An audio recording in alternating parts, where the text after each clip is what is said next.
Imagine, the date is April 7th, 1933. You live in Berlin, Germany. You've just had dinner with your Jewish spouse, they're a researcher, and you're a professor for the University of Berlin.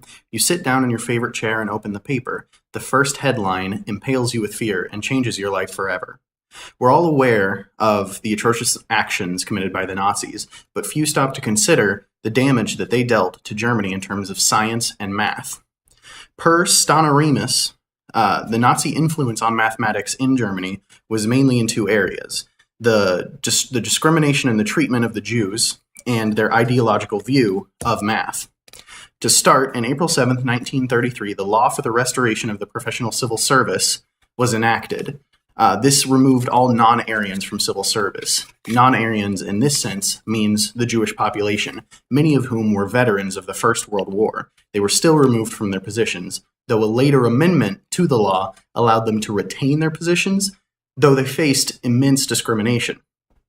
On April 25th of 1933, the law against overcrowding of German schools and higher institutions was enacted that set the maximum percentage of non-Aryan students in German schools to 1.5%. They also capped women at 10% of the population, even though in previous years, women accounted for 18% of the German school population.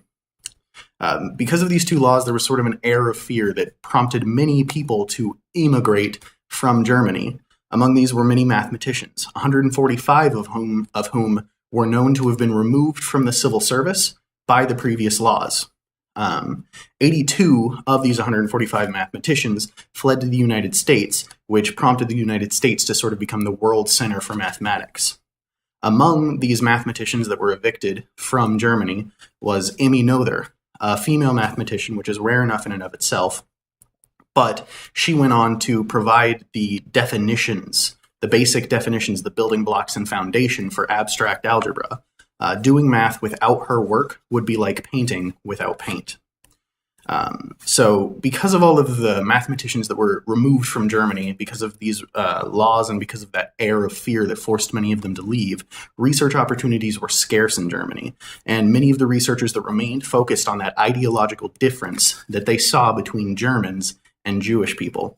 Among them was Oswald Teichmuller, who was a student turned protest leader who boycotted Edmund Landau, a Jewish professor, who was able to retain his position because he was a veteran of the First War.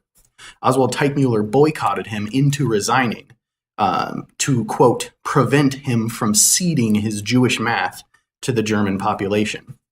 Ludwig Bieberbach, another German mathematician who developed an interesting contribution in the field of psychological typology, he essentially went through and distinguished a difference between how Jewish people do math and German people do math. He used this difference to emphasize that the German way was better, and instead of promoting growth between the two cultures, used it to justify Teichmuller's boycotting of Edmund Landau and many other acts against the Jews.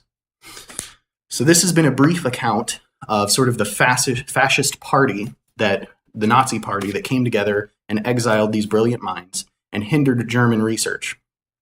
Germany faltered, its people faltered, and it's something that we should never allow to happen again. Something to leave on, something to keep in mind. The Nazi party rose during a period of civil unrest. They came with a brand new leader who was completely different than the administration before him, and they immediately enacted discriminatory laws against a specific portion of the population.